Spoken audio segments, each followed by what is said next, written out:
Alright guys, welcome back to the shop. Wait a second here. Wait, what are we showing here? Nope. Cut. That's the turbo housing. No, we can't let them see this. Go to the intro.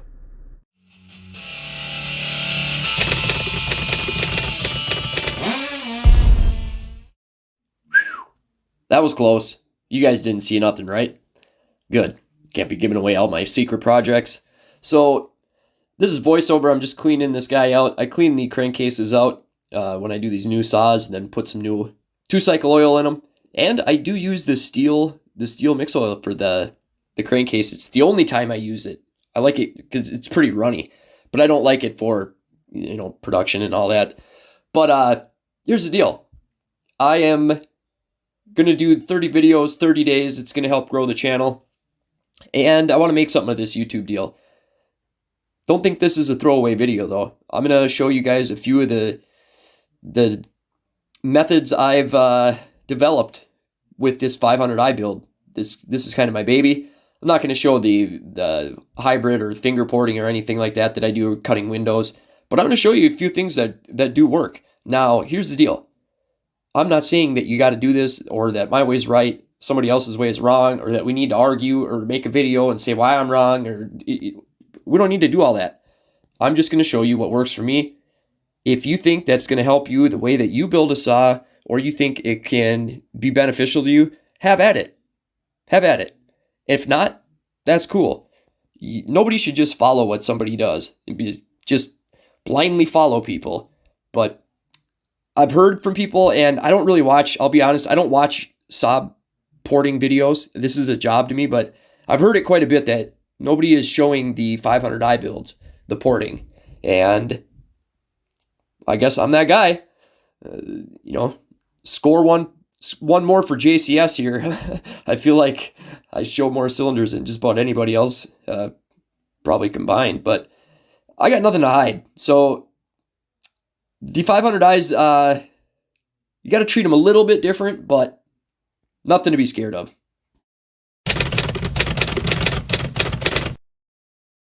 All right, pistons need love too, guys. So stock piston, my piston. Now, we've kind of seen this before, but I straighten out these edges, grind them numbers off, and I put ports in for the wrist pin. The stock 500i, the stock piston does not have any. I straighten all this jaggedness out without shortening the skirts. You don't want to shorten the skirts, so I just kind of do the best I can with it, and it's machined. So let's see what we got here. Both have wrist pins. 105.55, 103. Okay, so I shaved 2.5 grams. That's pretty standard. If I went more aggressive with the top, I'd maybe get a little more, but I'm good with that.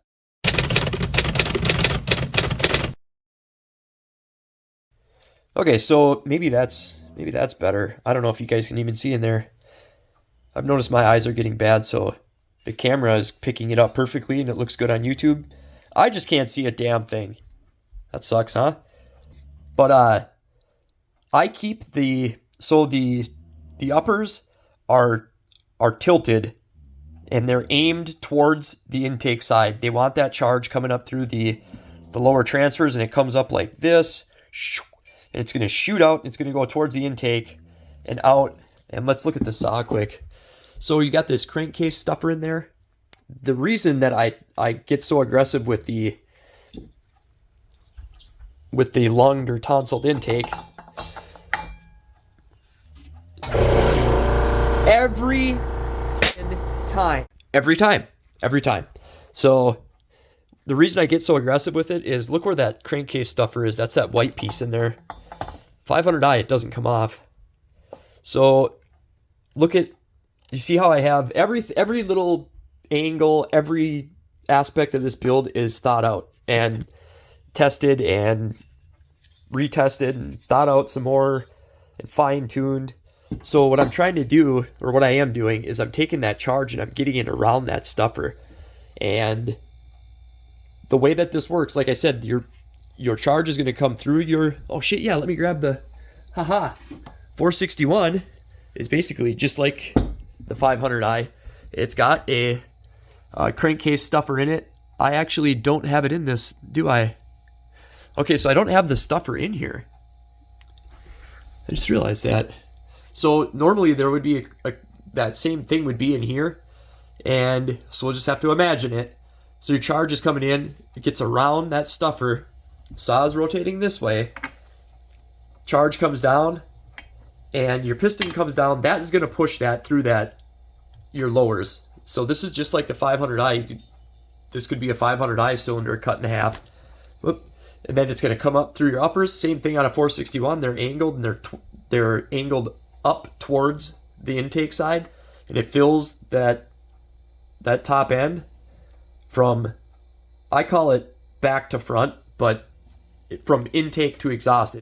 The exhaust, I do not widen the exhaust. I do raise it a bit. I'm basically limited to where my intake is. I'm not going to talk about case compression angle and duration and all that stuff. I'm not the guy to talk about that stuff. I kind of have a different way of doing it, but that's not my wheelhouse. I obviously understand it very well. I just don't really, for me to explain that to you, I think people get too tied down on that, to be honest. It's more doing a good job, run numbers that you know work. I'm talking at first if you guys are new. If you guys have been porting saws for 10 years, why are you watching my video? And then you pick it apart and all that. Like, why? That's dumb. I don't watch anybody's videos that port saws. Nobody. Why would I? I mean, it's weird. So for you guys that do want to learn, again, I'm not the sharpest bulb on the tree or the brightest tool in the shed. You know what I'm saying? So I wouldn't just sit here listening to me. I would think for yourself. Think about how this works. Think about how this thing works. The most valuable piece of advice I could give you, watch a bunch of different videos on two-stroke theory and figure out how a two-stroke works. Then think about it yourself. So I was thinking about something the other day. Why does everybody use dual port mufflers? I'm going to do a whole video about this, but just think about it. How does an expansion chamber pipe work? How does scavenging work? Now, if you understand that, ask yourself once, why do we put dual port mufflers on chainsaws, on two strokes? I'm guilty of it too. I'm not calling anybody out. I'm calling myself out. But I thought about this the other day, and then I went and tested it myself. And I think people are going to be fucking shocked when they see the results. It's insane. So it's one of them things like, we should have been thinking about it, because you guys are guilty of it too. You buy your muffler covers, your dual port muffler covers and all that stuff. That, just wait till the video, because it's not as simple as just running your stock exhaust. It's not that simple, but there are ways to get the gases out so you're not building up heat on a ported saw, because if you run with your stock muffler, don't open your stock port, and you don't run a muffler cover, you're going to be running too hot. But there's a better way to do it. I hate to say it, guys. Mufflers should not have two ports on a chainsaw. They should have one. The port should be different than the stock port, but it still should only have one port. Food for thought. Test it yourself. All right, guys, that's enough for today. I got to polish up the exhaust and all that. So now all I'm going to do, actually, I'll do that, and then I'll show you what it looks like in the end. And then I'll throw it together. And I got to get this one out of here. Yeah, I'll be back. All right, so intake.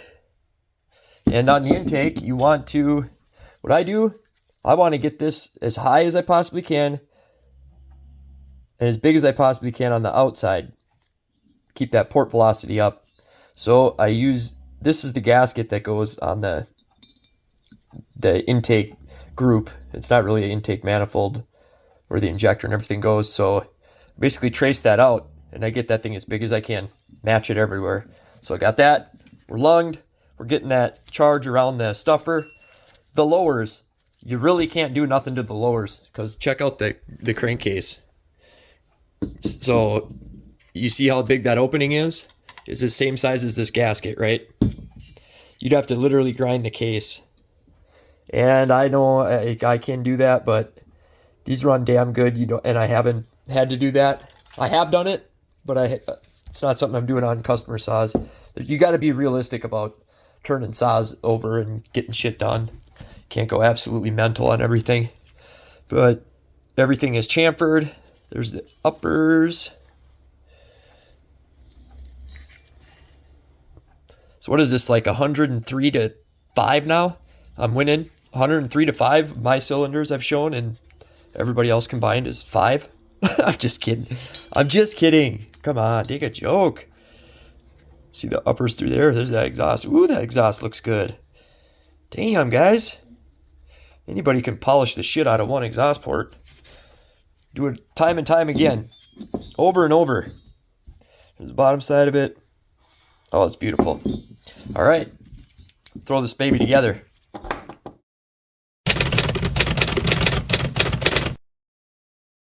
Someone was asking me, they wanted to run a stack on a 500i, and I cut this hood off of the air filter base. I take that off anyway. That's just for getting, when you take the filter off, they're worried that debris is going to fall in and get in your intake.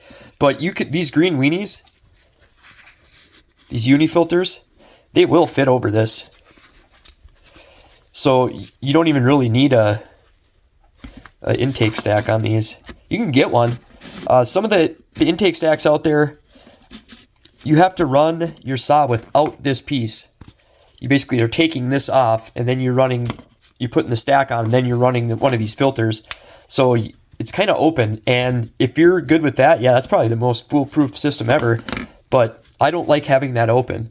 I don't run the saws with these on them, really, to be honest. But you can oil this filter. It's same material like a Max Flow, but you can just put it right on there. And if you knew that you were never going to run a regular filter again, you could even cut this off. And then there's your stack, and your throttle body and linkage and all that stuff is all protected. So obviously, if you open up the exhaust port, got to open up the muffler. So that's a stock muffler, and they got a kind of a small opening, and they're a pain in the ass because they have all this structural, see all that? Got to grind all that out there, otherwise it doesn't work. But you got to get it out, otherwise, and the heat shield and the gasket, otherwise you literally did all that work for damn near for nothing. It'd be like training your whole life for a marathon, and then day of the marathon you stick a plastic bag over your head. Good luck running that thing.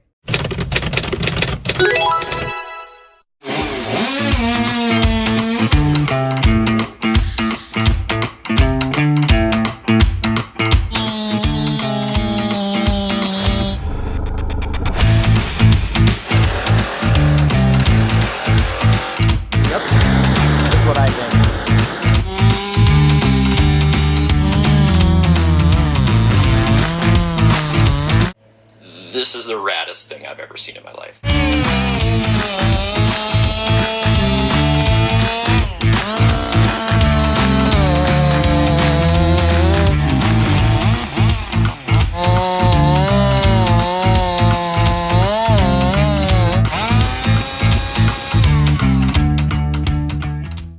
Really?